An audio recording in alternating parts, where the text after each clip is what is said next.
Leyendas negras de la Iglesia, de Vittorio Messori. Capítulo 5. La teología católica enfrentada a la calvinista al considerar al indio como un igual.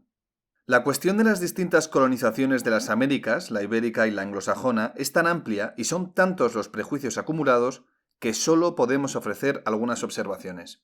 Volvamos a la población indígena, tal como señalamos, prácticamente desaparecida en los Estados Unidos de hoy, donde están registradas como miembros de tribus indias aproximadamente 1,5 millones de personas. En realidad, esta cifra, de por sí exigua, se reduciría aún más si consideramos que para aspirar al citado registro basta con tener 1/4 parte de sangre india. En el sur, la situación es exactamente la contraria. En la zona mexicana, en la andina y en muchos territorios brasileños, casi el 90% de la población o bien desciende directamente de los antiguos habitantes o es fruto de la mezcla entre los indígenas y los nuevos pobladores.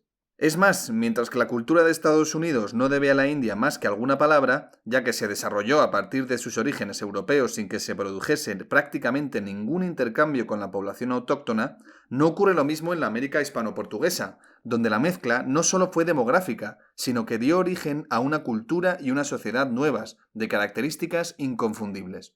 Sin duda, esto se debe al distinto grado de desarrollo de los pueblos que tanto los anglosajones como los ibéricos encontraron en aquellos continentes, pero también se debe a un planteamiento religioso distinto.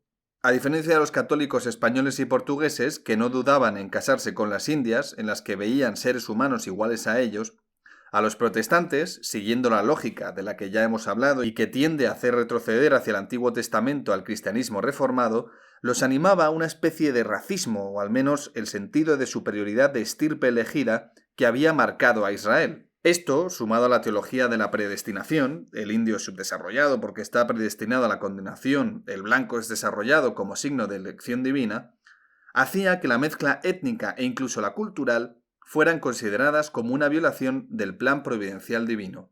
Así ocurrió no solo en América y con los ingleses, sino en todas las demás zonas del mundo a las que llegaron los europeos de tradición protestante. El apartheid sudafricano, por citar el ejemplo más clamoroso, es una creación típica y teológicamente coherente del calvinismo holandés. Sorprende, por lo tanto, esa especie de masoquismo que hace poco impulsó a la Conferencia de Obispos Católicos Sudafricanos a sumarse sin mayores distinciones ni precisiones a la declaración de arrepentimiento de los cristianos blancos hacia los negros de aquel país. Sorprende porque, aunque por parte de los católicos pudo haber algún comportamiento condenable, dicho comportamiento, al contrario de lo ocurrido en el caso protestante, iba en contra de la teoría y la práctica católicas. Pero da igual. Hoy por hoy parece ser que existen no pocos clericales dispuestos a endilgarle a su iglesia culpas que no tiene. Las formas de conquista de las Américas se originan precisamente en las distintas teologías. Los españoles no consideraron a los pobladores de sus territorios como una especie de basura que había que eliminar para poder instalarse en ellos como dueños y señores. Se reflexiona poco sobre el hecho de que España, a diferencia de Gran Bretaña, no organizó nunca su imperio americano en colonias, sino en provincias, y que el rey de España no se ciñó nunca la corona de emperador de las Indias, a diferencia de cuanto hará incluso a principios del siglo XX la monarquía inglesa. Desde el comienzo y más tarde, con implacable constancia durante toda la historia posterior, los colonos protestantes se consideraron con el derecho fundado en la misma Biblia de poseer sin problemas ni limitaciones toda la tierra que lograran ocupar, echando o exterminando a sus habitantes. Estos últimos, como no formaban parte del nuevo Israel y como llevaban la marca de una predestinación negativa, quedaron sometidos al dominio total de los nuevos amos. El régimen de suelos instaurados en las distintas zonas americanas confirma esta diferencia de las perspectivas y explica los distintos resultados.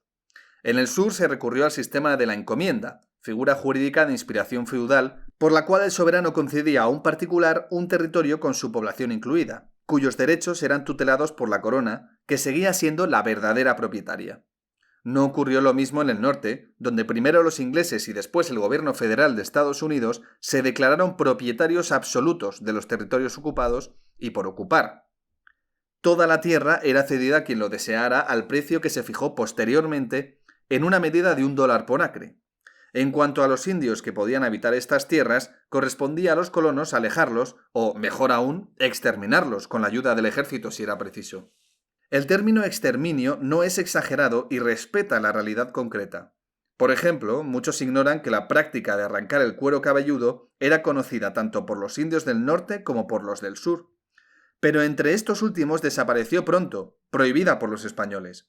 No ocurrió lo mismo en el norte. Por citar un ejemplo, la entrada correspondiente en una enciclopedia nada sospechosa como la de Larousse dice: la práctica de arrancar el cuero cabelludo se difundió en el territorio de lo que hoy es Estados Unidos a partir del siglo XVII, cuando los colonos blancos comenzaron a ofrecer fuertes recompensas a quien presentara el cuero cabelludo de un indio, fuera hombre, mujer o niño.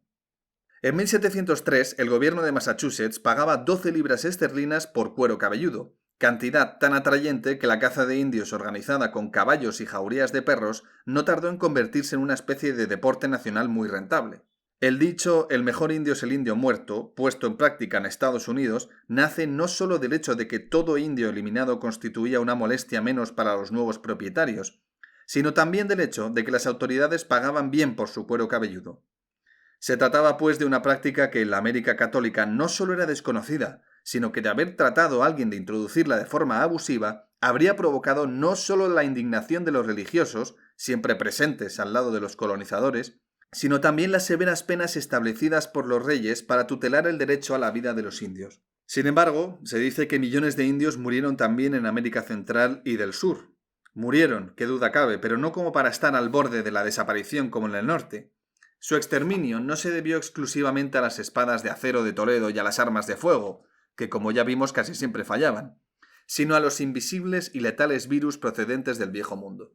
El choque microbiano y viral que en pocos años causó la muerte de la mitad de la población autóctona de Iberoamérica fue estudiado por el grupo de Berkeley, formado por expertos de esa universidad. El fenómeno es comparable a la peste negra que procedente de India y China asoló Europa en el siglo XIV. Las enfermedades que los europeos llevaron a América, como la tuberculosis, la pulmonía, la gripe, el sarampión o la viruela, eran desconocidas en el nicho ecológico aislado de los indios.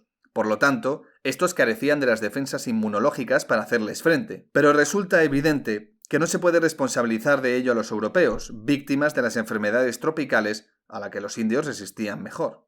Es de justicia recordar aquí, cosa que se hace con poca frecuencia, que la expansión del hombre blanco fuera de Europa asumió a menudo el aspecto trágico de una hecatombe, con una mortalidad que, en el caso de ciertos barcos, ciertos climas y ciertos autóctonos, alcanzó cifras impresionantes. Al desconocer los mecanismos del contagio, faltaba mucho aún para Pasteur, hubo hombres como Bartolomé de las Casas, figura controvertida que habrá que analizar prescindiendo de esquemas simplificadores, que fueron víctimas del equívoco.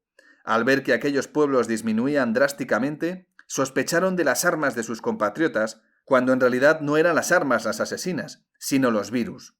Se trata de un fenómeno de contagio mortífero observado más recientemente entre las tribus que permanecieron aisladas en la Guayana Francesa y en la región del Amazonas en Brasil.